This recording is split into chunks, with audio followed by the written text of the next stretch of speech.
Hey guys, it's Dee. Today I'm going to be showing you on a D8 Pro how to change your group solenoid and also clean your restrictor. The first thing you're going to need to do is depressurize the machine, obviously by releasing the steam and also isolating your cold water. So we'll turn off the water, you'll activate each group and you'll hear the pump cavitate.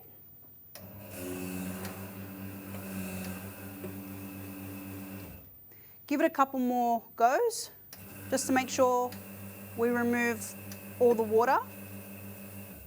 Once you have no water coming out, what I want you to do now is I want you to turn off your machine. Turn off your machine, and now we're going to start the process on how to gain access to your group solenoid, also to your group restrictor. So the first thing you'll need to do is you'll need to take off your cup tray.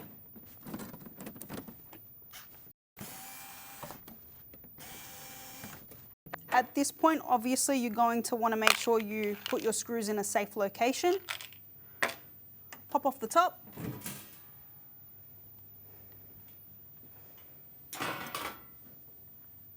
So you've got the inside of the coffee machine now. So now that we've done that, we're also going to be removing the front panel here. So what you'll need to do is you'll need to remove the button, remove the cap, like so. Put that in a safe spot. Grab your Allen key set. You want to use number 2 here. Unscrew the screw holding the button down. Remove it like so. At this point, you're going to want to grab your mini ratchet. Yeah. So you'll see you'll have 5 black screws. 1, 2, 3, 4 and 5, and you'll need to unscrew those. You don't need to take them the whole way out. Last one.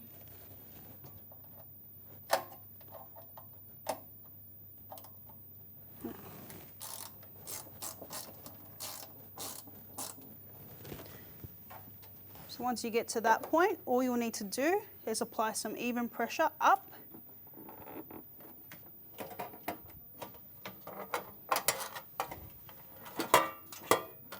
Panel will come down. Be careful at this point, making sure that you have turned off the power. All you'll need to do is disconnect your little power light. Disconnect and move that away. At this point, we're going to also remove the display screen to access your group restrictor and also your plastic ring here, so we have better access to the group solenoid. So you'll need a 2.5 and your screw is located just at the back. Go in, remove the screw and place it in the safe container. With removing the display screen, all you'll need to do is push up slightly, like so, and lift the back. So back down, push up and lift the back. And the group display will come straight out, like so. Rotate over, you'll see where your cable is connected to. So just remove by wiggling and pulling forward. And then you'll notice the back will have a bunch of details, group 1, and it will tell you the description of the dip switch. So 1 and 2 down, group 2, 1 down, 2 up, group 3, 1 up, 2 down, and that's how you change your group display to match your group head. With the group heads, we always start from 1 being the one on the left, 2 the center, and 3 the right. Put that down. So now we have complete access into the top of the group head. Your restrictor, your group restrictor, is just located here under this cap here. You will need a size 17 socket to remove that, but before we get to that, I'm just going to show you how to remove the plastic protector around your group head. So again, you'll need a 2 and you'll look for the little circles just here, in, and we'll unscrew. Little screw will fall out. Same with the other side, just here. Screw will come out. And then the plastic cover will come off as well. Okay. Put those in a safe location. So this is where you will be able to gain access to your group solenoid. So we are doing a replacement on the group solenoid. So we'll leave that for now. And what we're going to do is we're going to clean and remove the restrictor. 17.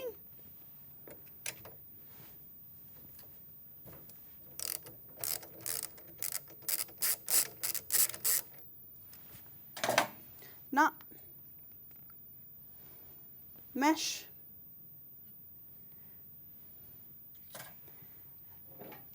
Number 7 socket set to remove the restrictor.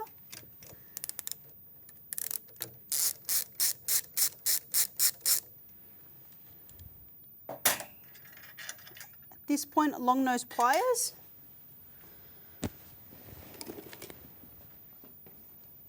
And we'll just remove the restrictor, like so. So to clean your restrictor, a welding tip cleaner will be able to do that, and also maybe some Lod Green citric acid. If it is completely blocked and you need to change it, just change it, that's fine. We'll reinstall that now, so it's quite simple. Long nose pliers, back in. You want to line it up. Just get the first couple threads to catch. Once that happens, you can do the rest with the 7 socket set.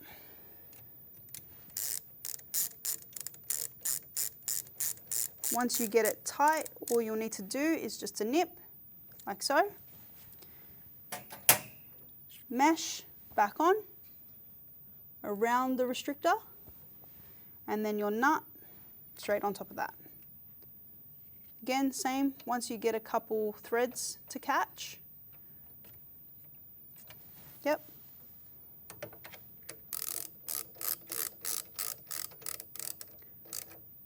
Once you get it tight, it's just a nip. So that's how you get in and you clean and change your restrictor. Now we're going to move on to replacing your group solenoid. So we'll go around the back.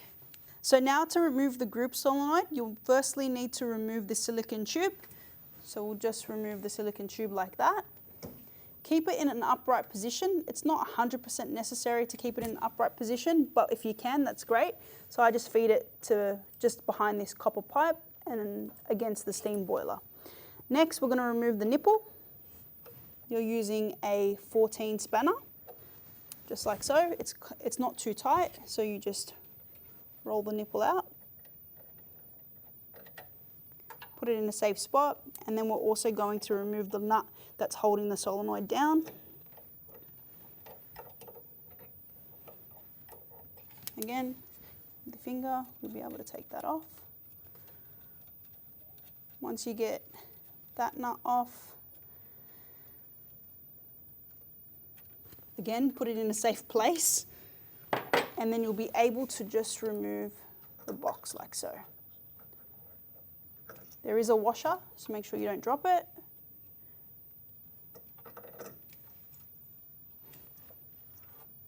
Washer. Remove the cables, so always remember white is at the top and red is at the bottom, okay?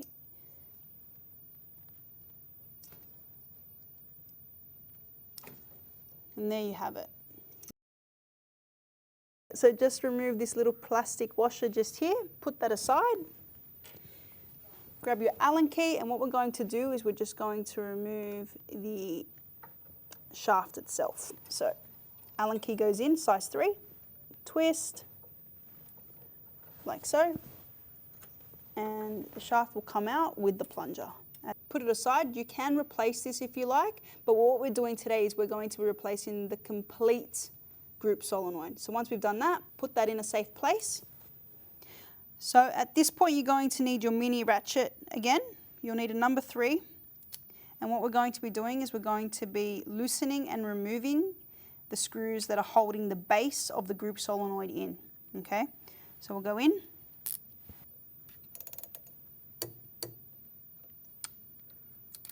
Okay, we're in. So the way I do it is I loosen all 4 first.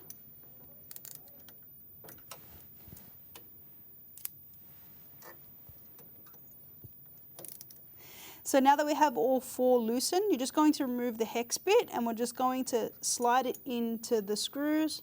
And this is the easiest way I find, is to unscrew, as you can see. 1, 2,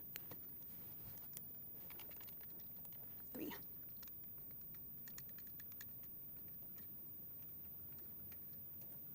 And 4. So you have all 4 screws out. So what you're just going to do is just remove the base, like so. Base will come away, and then there you have it. So there's your base of your group solenoid. Just take a look inside, make sure that there's no corrosion or any issues. If it's just a clean and you need to remove a restriction, you can. And now we're going to be doing the exact same steps in reverse to reinstall your group solenoid. So you'll need to make sure that you align your holes here to the holes that are at the back of the group head, so you can see them through the back. So at this point you want to make sure that you line up these 2 holes with the 2 holes that you see just here, 1 and 2. At this point we'll put the plunger back together. So the way to do it, push and twist, get it to catch. Grab your Allen key and twist. So now the plunger is back to the base of the solenoid. Okay, so now we're going to line up the 2 holes. So you're wanting to line up your 2 holes with the 2 holes on the solenoid base. So in, like so, get it into the position, grab your first screw, and you're going to want to guide it into the hole. All of this is done for now with your fingers. Grab your next screw at the top.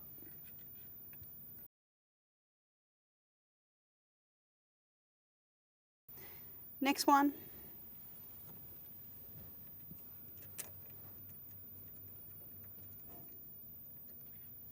And then last but not least, number 4.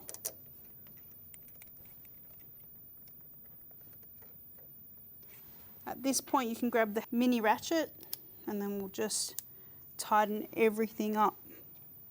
So we'll do the bottom one first, then we'll switch over and do the opposite side up the top. So we're evenly screwing down the group solenoid. Alright, so we've done the opposite side, top. Come to the top on the other side now.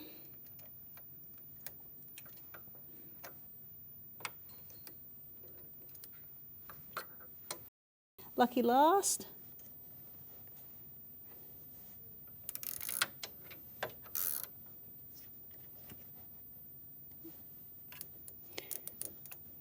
Okay, and now we know that the base is secure to the group head. We're going to put the black spacer back on. The 2 lugs need to be facing towards you. So go over, feed it through, and then they will slot into that position just there.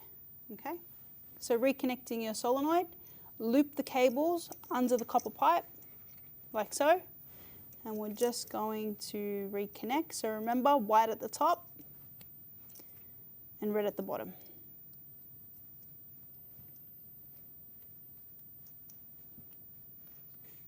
Feed it back onto the shaft,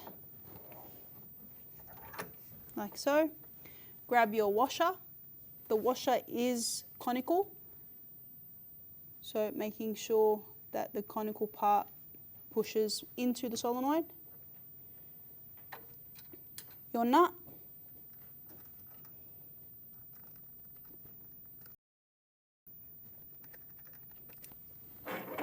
Your 14.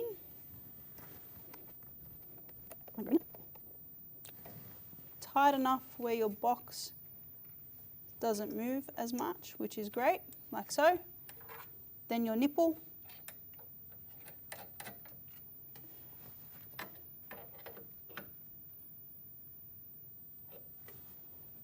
and then we reattach the silicone tube, so your exhaust. It's important that you make sure that your silicone tube has a clean path down into the drain.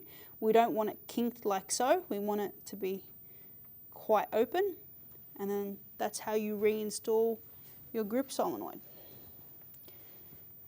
So now that we've successfully reinstalled the group solenoid, I'm going to be showing you how to reinstall the display screen, also the group head protector here, and then the underneath back panel. Okay, so the first thing we're going to do is we're going to do the screen.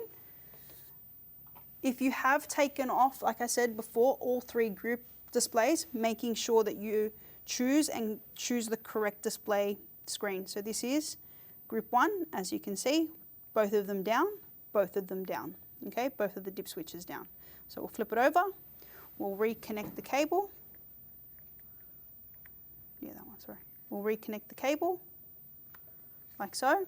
We put it back down, feed the cable back in a little bit. We line up the bottom base first, slide it into position, and then the back goes down like that. It is a very seamless process, so it's not complicated. Once it's in position, grab your screw,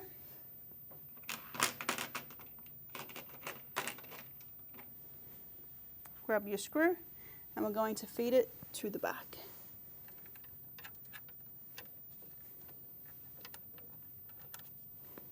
Like so. Your Allen key, which is number 2.5.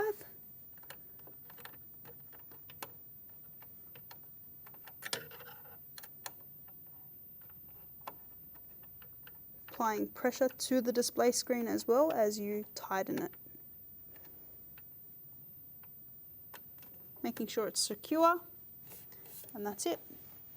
Next part is reinstalling the plastic protector around the grip head. This one here. Grab your 2 little screws, and this is number 2. Get it into position. Into position.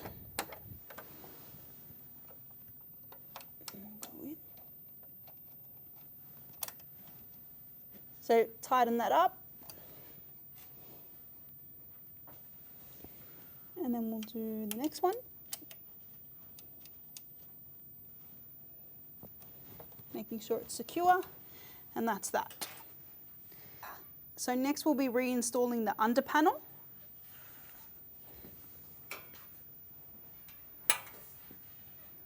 Move your steam wands out of the way. You do have a lovely 360-degree rotation. So to feed your cable back through, you'll see these cables just here, as you can see. What you want to do is you want to feed your white cable around it and then plug it in,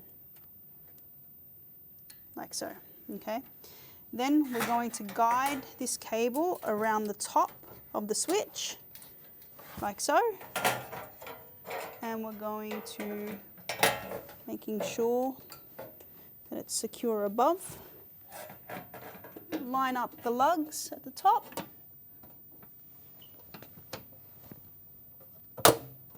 Push it in, and then we're also going to make sure that we can see all the screws. 1, 2, 3, 4, and 5. At this point, grab your ratchet or a stubby screwdriver.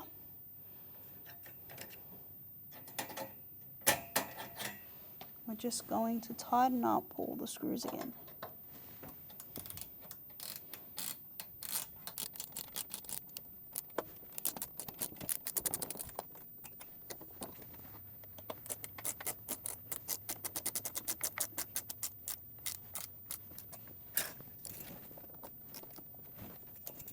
Perfect. Reinstalling the cup tray.